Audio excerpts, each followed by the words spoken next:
नमस्कार, news nation आप देख रहे हैं। आपके साथ मैं हूं विद्यानाथ झा। बड़ी खबर आपको बताते हैं पश्चिम बंगाल से। बड़ी खबर है जहां आज पीएम तूफान की त्रासदी का हवाई सर्वेक्षण करने गए थे। सर्वेक्षण के बाद समीक्षा बैठक होनी थी। इस बैठक में राज्य की मुख्यमंत्री ममता बनर्जी को भी शामिल होना था, लेकिन सूत्रों से खबर आई है कि ममता बनर्जी इस बैठक में आधे घंटे की देरी से पहुंची। आपको एक बार फिर से बता दें कि ममता बनर्जी ने प्रोटोकॉल तोड़ते हुए प्रधानमंत्री को आधा घंटा इंतजार कराया। इतना ही नहीं, खबर यह भी है कि बैठक में तूफान से जुड़ी रिपोर्ट सौंपकर ममता मीटिंग रूम से बाहर निकल गई थी। यानी साफ तौर पर बंगाल की सीएम ने पीएम का प्रोटोकॉल तोड़ा है। इससे पहले ममता पीएम को रिसीव करने एयरपोर्ट भी नहीं पहुंची थी। अब सवाल यह है कि क्या यह हालिया चुनाव का गुस्सा है, तो ममता बनर्जी के सिर से अभी तक उतरा नहीं है। हालांकि ममता ने बाद में ट्वीट कर सफाई दी है कि उन्हें दीघा में होने वाली बैठक की जानकारी ही नहीं थी। ममता ने सफाई दी है कि वो तूफान से जुड़ी रिपोर्ट पीएम को सौंपने के बाद मीटिंग रूम से बाहर निकली थी। लेकिन सवाल यह है कि पीएम का पद सियासी राजनीति से ऊंचा होता है, क्योंकि पीएम किसी राजनीतिक पार्टी का नहीं होता, बल्कि देश का प्रधानमंत्री वो होता है। और प्रधानमंत्री के प्रोटोकॉल के तहत जो करना चाहिए, वो चाहे किसी भी पार्टी का नेता हो, किसी भी राज्य का मुख्यमंत्री हो, उसको करना होता है। ज्यादा जानकारी के लिए हमारे साथ कोलकाता से हमारे संवाददाता तापस सेन जुड़ गए हैं। उनके पास चलेंगे और उनसे जानेंगे कि आज क्या हुआ। आखिर ममता बनर्जी ने प्रोटोकॉल क्यों तोड़ दिया, और क्या जो ममता बनर्जी कह रही हैं कि उनको मीटिंग के बारे में जानकारी ही नहीं थी, तो आधे घंटे देर से वो कैसे पहुंची, और पहुंची भी तो फिर रिपोर्ट सौंपकर वहां से चली क्यों गई। ये तमाम बड़े सवाल हैं। इस पर हमारे साथ हमारे सहयोगी तापस सेन जुड़े हैं, उनसे बात करेंगे, उनसे पूछेंगे कि आखिर पश्चिम बंगाल में यह चल क्या रहा है। क्या ममता का गुस्सा शांत नहीं हुआ है? क्या ममता बनर्जी चुनाव के दौरान जो हुआ और चुनाव के नतीजा आने के बाद जो हुआ, उससे अभी तक गुस्से में है?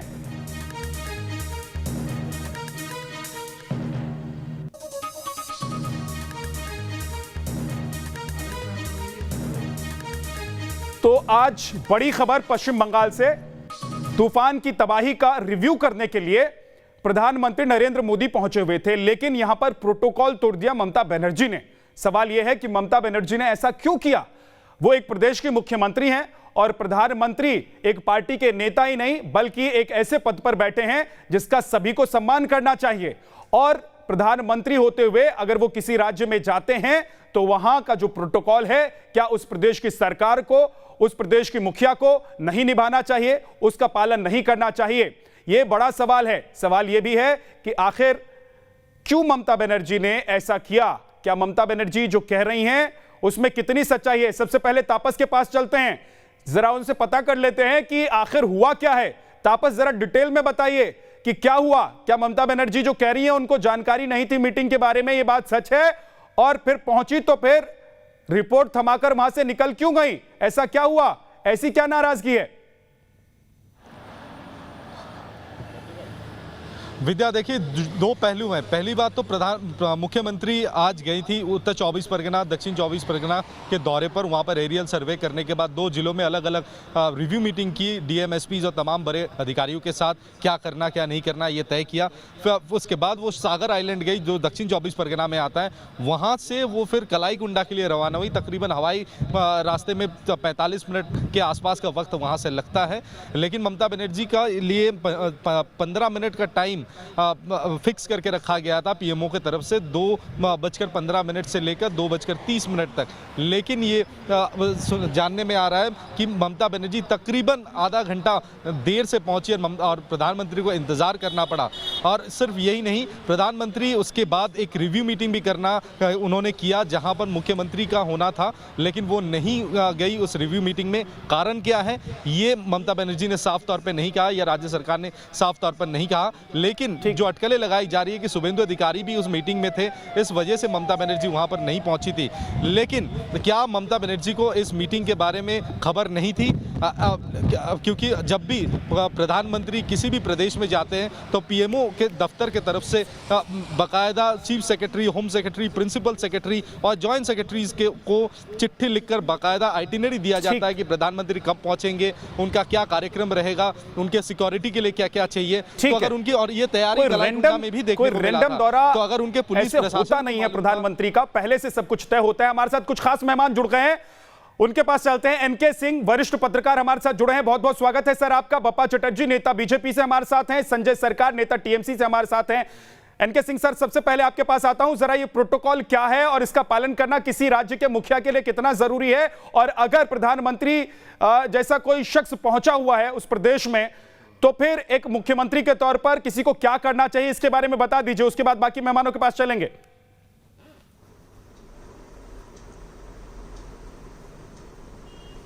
देखिए विद्या, इसमें बहुत सिंपल सी बात है कि डेमोक्रेसी और खासकर के फेडरल कॉन्स्टिट्यूशन जो होता है ये म्यूचुअल रेस्पेक्ट पे आधारित होता है। पूरी दुनिया का यही सिद्धांत है कि स्टेट, मान लीजिए चीफ मिनिस्टर है, वो हमेशा प्राइम मिनिस्टर जब आएगा तो वहां जाएगा, रिसीव करेगा।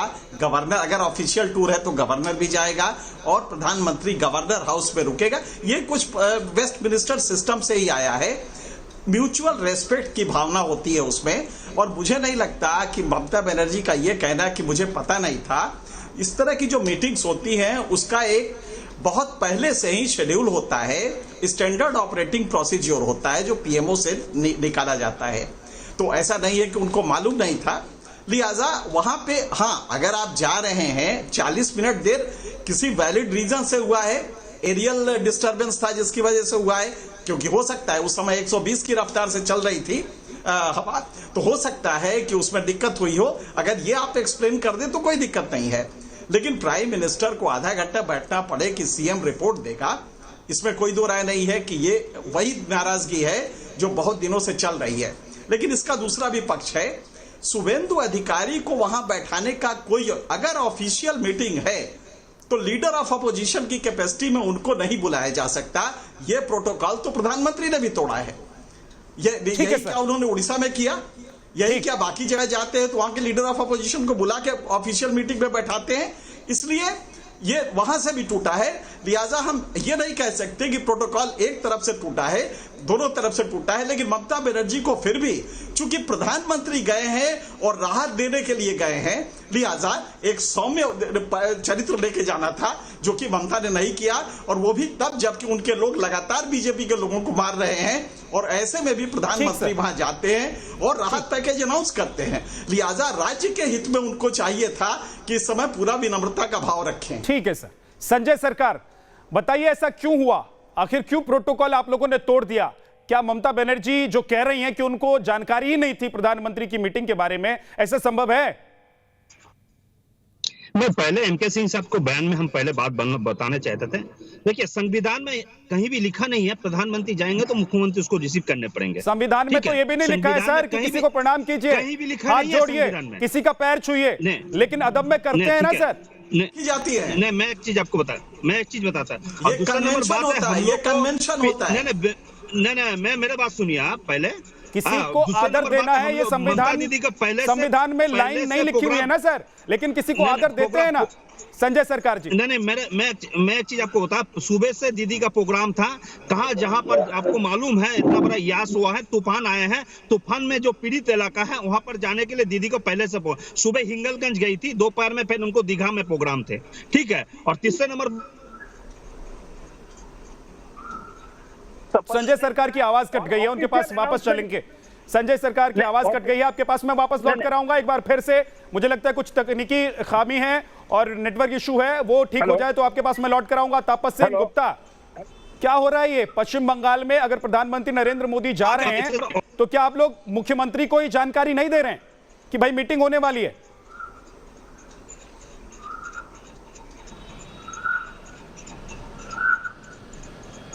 माफ कीजिए बप्पा चटर्जी, नहीं बप्पा चटर्जी, मैं आपसे पूछ रहा हूं। बप्पा चटर्जी, मेरा बात तो कंप्लीट नहीं हो जी।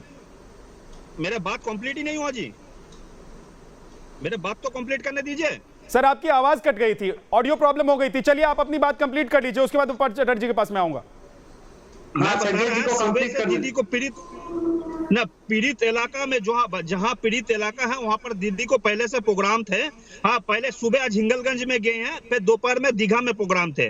और रह गया प्रधानमंत्री के बाद में, प्रधानमंत्री तो खुद ही हेलीकॉप्टर करके घूम रहे हैं, पैदल तो रास्ता में कहीं नहीं जा रहा है, और पैदल वो जाते भी नहीं है। उनको वेनिटी इतना ज्यादा है जो ऊपर छोड़ के कहीं नीचे जा नहीं सकता, ऊपर ही रह सकता, और उसको चिंता भी है ऊपर के लिए, नीचे सवाल ये नहीं है सर कि कौन ऊपर घूम रहा है कौन नीचे घूम रहा है। जो आपके राज्य में पहुंचा है वो प्रधानमंत्री हैं देश के, और वो पूरे देश के प्रधानमंत्री हैं सर, किसी एक पार्टी के प्रधानमंत्री नहीं है। एक प्रोटोकॉल है, उस प्रोटोकॉल को आप लोगों ने फॉलो नहीं किया, इसीलिए सवाल आपसे पूछा जा रहा है संजय सरकार। मैं बता रहा हूं, आप जो प्रोटोकॉल के बारे में, प्रोटोकॉल कहां प्रधानमंत्री भी रख रहे हैं? जो विपक्ष का लीडर अभी भी, और विपक्ष का अभी तक भी उसको मतलब जो इंफॉर्मेशन का सहित में उस विपक्ष का लीडर भी नहीं है अभी। सर ये तो बाद में पता चला ना कि विपक्ष का लीडर है या नहीं है, वो वहां बैठा है नहीं बैठा है। पहले तो ममता बनर्जी को ये तय करना था ना कि वहां पहुंचना है कि नहीं पहुंचना है, या फिर वहां पर कोई संजय बैठा हुआ था महाभारत का जो बता रहा था कि देखिए वहां प्रधानमंत्री के साथ फलाना फलाना आदमी बैठा हुआ है, फलाना नेता बैठा हुआ है, और वो बैठा है तो आप नहीं जाएंगे। और ऐसी क्या नाराजगी, जब आपदा आई है तो ऐसी क्या नाराजगी संजय सरकार जी? पॉलिटिकल मीटिंग है क्या? ये पॉलिटिकल मीटिंग है? ये प्रधानमंत्री शुभेंदु अधिकारी को बुलाता, ये पॉलिटिकल मीटिंग है क्या? ये तो पॉलिटिकल मीटिंग। सर उस पे मैं सवाल पूछ लूंगा, उस पे मैं बप्पा चटर्जी से सवाल पूछ लूंगा, लेकिन जो सवाल मैं आपसे पूछ रहा हूं उसका जवाब आप दीजिए। बप्पा चटर्जी, दो बातें हैं, एक तो शुभेंदु अधिकारी को बिठाने का क्या मतलब है, और दूसरी बात यह कि क्या आप लोग प्रधानमंत्री जब दौरा कर रहे हैं तो प्रदेश के मुख्यमंत्री को ही नहीं बता रहे हैं कि भाई मीटिंग होने वाली है, प्रधानमंत्री आपका इंतजार करेंगे, आप आइएगा? देखिए, माननीय पीएन सिंह जी वरिष्ठ पत्रकार हैं, उन्होंने बहुत अच्छी तरीके से जो विषय को रखे हैं वो सही में सराहनीय है। उन्होंने पूरी विषय को एकदम खोल के रख दिए। और माननीय संजय दा भी हैं, संजय दा को सवाल पूछिएगा तो वो जो सवाल पूछेगा उसके अगेंस्ट में एक और सवाल रख देंगे, लेकिन सवाल का आंसर नहीं देंगे। तो अभी विषय है, देखिए क्यों बुलाया विरोधी को, विरोधी दल के नेता को। मैं माननीय संजय दा के इंफॉर्मेशन के लिए बता दूं कि जो हमारे लेजिस्लेटिव असेंबली के स्पीकर है वो 19 तारीख को शुभेंदु अधिकारी जी को विरोधी दल का नेता का स्वीकृति दे दिया है, और वो लेटर भी आ गया है। आप चाहे तो संजय दा को मैं दे दूंगा, वो आप देख लीजिएगा कि वो विरोधी दल के नेता है या नहीं।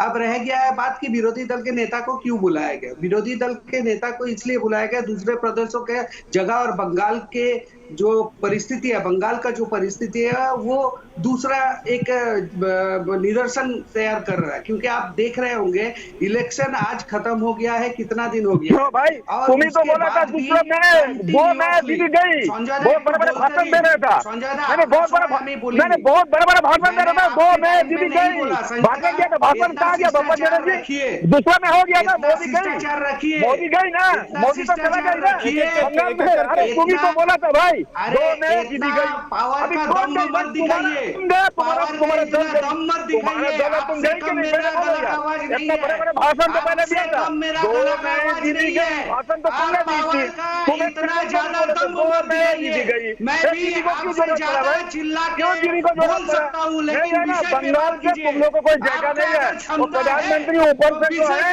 वो शोबाजी करने के लिए आता है, शो करके निकल जाता है, वो शो का जरूरत नहीं है बंगाल में आदमी चाहता है, बंगाल का काम, बंगाल में वो कौन देखा था, किसने देखा था बंगाल को,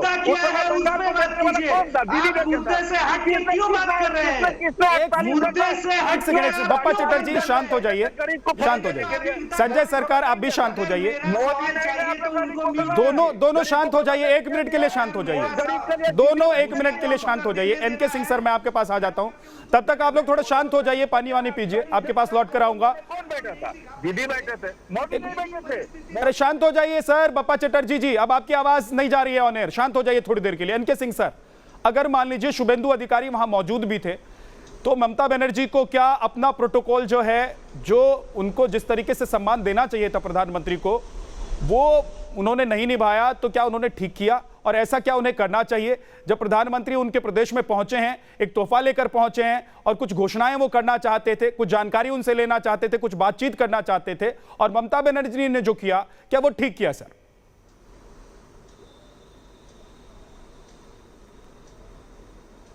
नहीं, देखिए, बहुत ही खराब हुआ है। नॉर्मली पार्लियामेंट्री डेमोक्रेसी में कन्वेंशन पे चलता है, संविधान में सब कुछ नहीं लिखा होता है, ये कन्वेंशंस होते हैं। तो जैसे ही प्रधानमंत्री लैंड करें, वहीं से चीफ मिनिस्टर उन्हीं के साथ बैठ जाता है। और मुझे याद है, ऐसे 50 बार हमने प्रधानमंत्रियों को देखा है जिनके साथ चीफ मिनिस्टर वहीं से बैठ के वो सारे टूर में साथ रहता है और ब्रीफ करता है। लेकिन ये संबंध जब बहुत अच्छे हैं तब की बात है। हम मान सकते हैं कि आपकी नाराजगी अपनी जगह है, लेकिन कम से कम इस समय तो राज्य का भला हो रहा था। अगर आप प्रधानमंत्री के साथ ये टूर करती और अगर प्रधानमंत्री इस प्रोटोकॉल को एक्सेप्ट करते और साथी में अगर आप रहती, तो मुझे लगता है कि आपको भी 1000 करोड़ मिल गए। कौन से भला बंगाल का किया है? आपको उसकी जरूरत है। कोरोना की वजह से आप निपटने में फेल हो रही है। कोरोना में तो नरेंद्र मोदी टोटल फेलियर है। लाश गंगा में बहते जा रहे हैं। अहंकार थोड़ा किनारे, अरे लाश तो गंगा में बहते जा रहे हैं, लाश तो गंगा में बहते जा रहे हैं। अभी तो ऐसे बात हो रहा था, पहले मानो तो गंगा भाई है, ना मानो तो बहता पानी है। अभी क्या हो गया मालूम है? नरेंद्र मोदी को बोल रहे हैं मानो तो इंसान है, ना मानो तो बहते लाश है। नरेंद्र मोदी को बस भारत के इंसान बोल रहे हैं। तो बंगाल में खून संत्रास करने में व्यस्त है, गंगा माँ है, ना मानो तो बहता पानी है। अरे अभी क्या हो गया? अभी हो गया मानो संजय सरकार और बप्पा चटर्जी जी, कम से कम यहाँ शिष्टाचार तो मत तोड़िए आप लोग। एक मेहमान जिनसे मैं सवाल कर रहा हूँ उनसे उनकी बात पूरी हो जाने दीजिए, उसके बाद आप लोगों के पास आऊंगा, आप लोग जवाब दीजिएगा। एनके सिंह सर कंप्लीट कीजिए, उसके बाद आप। संजय जी रुकिए, एक सेकंड रुक जाइए सर प्लीज। संजय जी रुक जाइए। एनके सिंह सर आप अपनी बात पहले कंप्लीट कीजिए। सिंपल सी बात है विद्या, इसमें विद्या बहुत सिंपल सी बात थी। विद्या इसमें बहुत सिंपल सी बात थी जो हर चीफ मिनिस्टर करता है और अपोजिशन पार्टी का करता है कि वो अपनी डिमांड पेश करती, वो कहती कि हमें 10,000 करोड़ चाहिए, और जब प्रधानमंत्री न देते तब इसको पॉलिटिकल इशू बनाती। यहां पे उन्होंने अपने गुस्से में राज्य का तो नुकसान किया ही, पॉलिटिकली भी नुकसान किया। कुछ नहीं करती, वो बाहर अपना एक डिमांड की 10,000 करोड़ का नुकसान हुआ है, जो कि हुआ है और प्रधानमंत्री को देना चाहिए। तो अगर ये डिमांड करती, उसको अगर प्रधानमंत्री ना देते तो ज्यादा अच्छा होता, पॉलिटिकल इशू बनाती। लेकिन आप शुरू से ही आधे घंटे लेट आएंगी, नाराज रहेंगी, फाइल पे नहीं करेंगी, कोई डिमांड नहीं करेंगी, तो मुझे लगता है ये राज्य का भी नुकसान हुआ और पॉलिटिकली भी नुकसान हुआ है। एनके सिंह सर ठीक है। संजय जी, क्या अपने ईगो में और अपने लिए जो आप लोग कर रहे हैं अपनी पार्टी के लिए, या फिर आप लोगों को लग रहा है कि भाई बीजेपी आप लोगों के साथ जो पश्चिम बंगाल में कर रही है तो बीजेपी को जवाब देना है, इस चक्कर में आप लोग पश्चिम बंगाल की जनता का नुकसान कर रहे हैं ना सर? देखिए मैं एक चीज बताता हूँ, चुनाव को पहले घटना हुआ है। क्या हुआ है?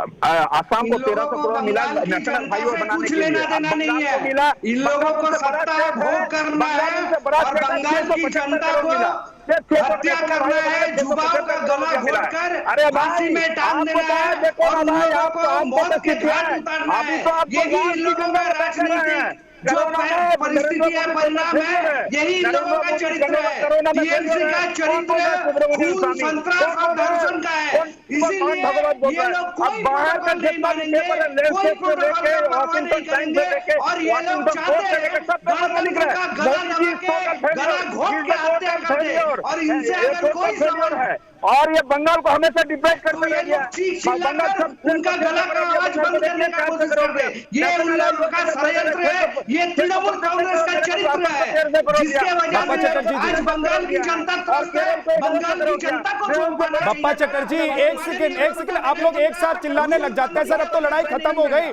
चुनाव खत्म हो गया, नतीजा आ गया है, जिसकी सरकार बन रही थी सरकार बन गई, अब क्यों इतने परेशान हो रहे हैं? संजय जी आप जवाब कंप्लीट कीजिए। बप्पा जी मैं आपके पास आऊंगा तो बोलेगा सर, एक एक करके बोलेंगे तो प्रदेश की जनता और देश की जनता भी समझ पाएगी कि आप लोग कहना क्या चाहते हैं और जो हुआ है उस पर आप लोगों का टेक क्या है, ये जनता समझ पाएगी। संजय जी आप पहले कंप्लीट कीजिए, आप इस बात का जवाब दीजिए कि जब जनता प्रदेश की जनता का भला करने के लिए मोदी जी गए थे, पैकेज लेकर गए थे, तो अपने ईगो के चक्कर में आप लोगों ने वो कर दिया जो होना नहीं चाहिए था। अनुराधा पौडवाल जी गाना गाते थे, क्या गाना गाते थे मालूम है? मानो गंगा माँ है, ना मानो तो बहता पानी है। अभी नरेंद्र मोदी को जाकर सब आदमी बोल रहे हैं मानो तो हम इंसान है, ना मानो तो बहते लाश है। जैसे लाश बह रहे हैं ना गंगा जमुना। सर पहले मेरे सवाल का जवाब दीजिए, इधर उधर मत जाइए संजय सरकार, नहीं तो बताइए कि अगर आपको जवाब नहीं देना है तो मैं दूसरे मेहमान के पास जाऊंगा। जवाब नहीं देना चाहते तो बता दीजिए कि सर सीधे सीधे आपके सवाल का जवाब मैं नहीं दे सकता हूं, मेरे पास जवाब है नहीं, इसलिए मैं आपको घुमाऊंगा फिराऊंगा और मुद्दे से भटका दूंगा। व्यवस्था है उसको सुधार पाए हैं क्या? तापस के पास जाता हूं एक बार में, ठीक है तापस सवाल यह है कि अब तो चुनाव भी नहीं है, चुनाव तो निपट गया है, नतीजे भी आ गए हैं, सरकार भी बन गई है, अब ममता बनर्जी कहां से चुनाव लड़ेंगी यह भी लगभग तय है। अब क्या दिक्कत है? या बीजेपी हो या प्रधानमंत्री हो, अगर पैकेज लेकर वो पहुंचे हैं तो सहृदय उसे स्वीकार करना चाहिए, क्योंकि इससे प्रदेश की जनता का भला हो रहा था।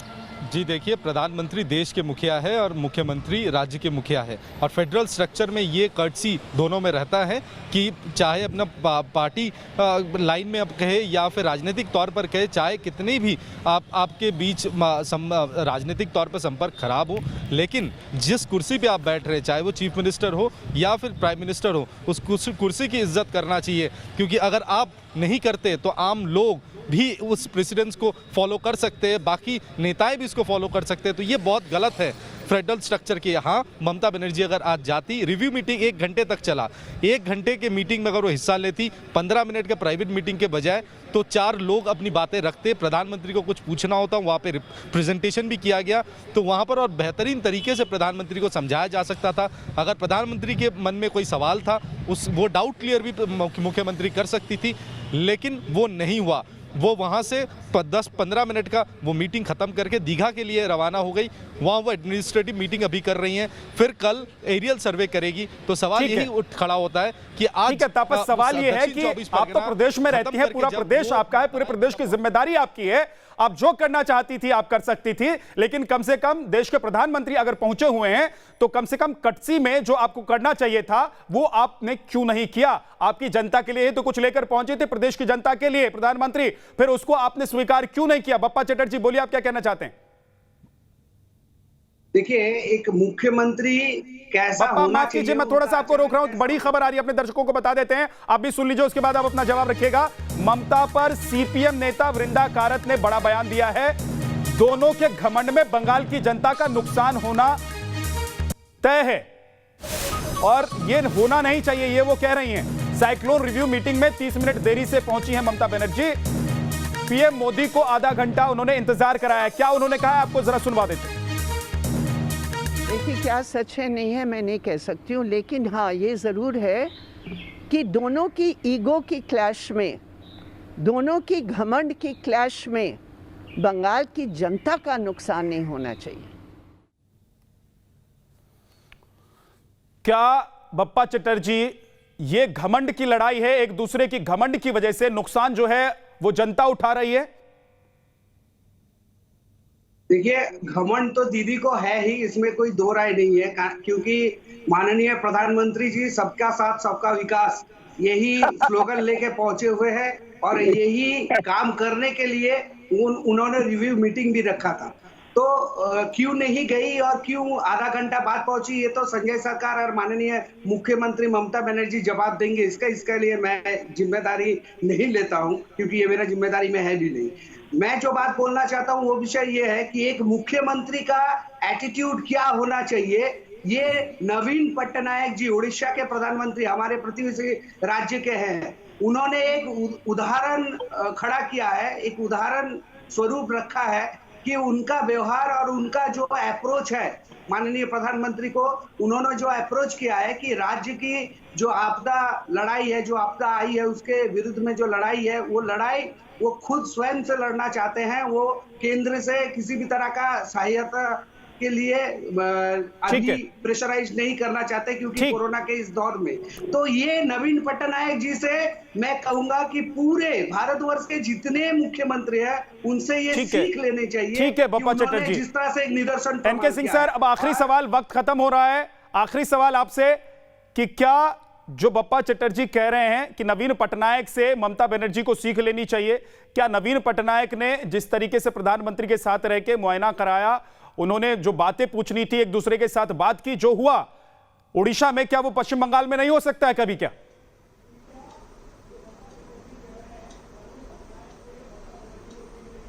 नहीं, हमेशा सेंटर इसमें मदद करता है। इस तरह की जो आपदा होती है उसमें राज्य हमेशा याचक होता है और वो केंद्र से मदद मांगता है, जिसके लिए फंड होता है आपके पास, केंद्र के पास। इसलिए नवीन पटनायक ने क्यों किया, इसका जवाब तो मैं नहीं दे सकता। पिछली बार भी जब केंद्र ने उनको हेल्प करने की बात कही थी तो उन्होंने रोक दिया, कहा था हम सक्षम है, कर लेंगे, और शायद उनमें शक्ति है, हो सकता है वो कर ले। लेकिन ममता बनर्जी के पास इस समय कोरोना से भी लड़ना है, इस समय इतनी बड़ी आपदा आई है, तो ये लाजमी था कि कहीं से भी अगर 1000 करोड़ भी मिल जाए, 500 की जगह 1000 करोड़ मिल जाए, 2000, वो एक बड़ी मदद होगी। और ममता बनर्जी को यहाँ पे चूक हुई है कि उन्होंने ये हॉस्टिलिटी लेके उन्होंने, क्योंकि हुआ ये कि जब शुभेंदु अधिकारी की खबर आई कि वो भी आ रहे हैं तो ममता जी भड़क गई। वैसे ये प्रोटोकॉल के हिसाब से गलत था। ऑफिशियल मीटिंग में आप लीडर ऑफ अपोजिशन को नहीं बुला सकते, ये प्रधानमंत्री के कार्यालय से बिल्कुल गलती हुई है। लेकिन इसमें लड़ाई में नुकसान ये हुआ कि राज्य को जो 2-3 हजार करोड़ या 1000 करोड़ मिल सकता था वो कम हो गया और वो आपको नहीं मिला। मुझे लगता है लड़ाई में पश्चिम बंगाल की जनता का नुकसान हो रहा है, ये तो साफ साफ दिखाई दे रहा है। चाहे वो ईगो की लड़ाई हो, चाहे वो लड़ाई राजनीतिक हो, चाहे वो फिर एक दूसरे के साथ ना बैठने की बात हो, इसमें नुकसान अगर किसी का हो रहा है तो राज्य की जनता का हो रहा है, पश्चिम बंगाल की जनता का हो रहा है। बहरहाल बहुत बहुत शुक्रिया एनके सिंह सर आपका, बप्पा चटर्जी आपका, संजय जी आपका और तापस सेन गुप्ता आप सभी का बहुत बहुत शुक्रिया। एक छोटे से ब्रेक के लिए हम रुक रहे हैं, फौरन वापस लौटेंगे।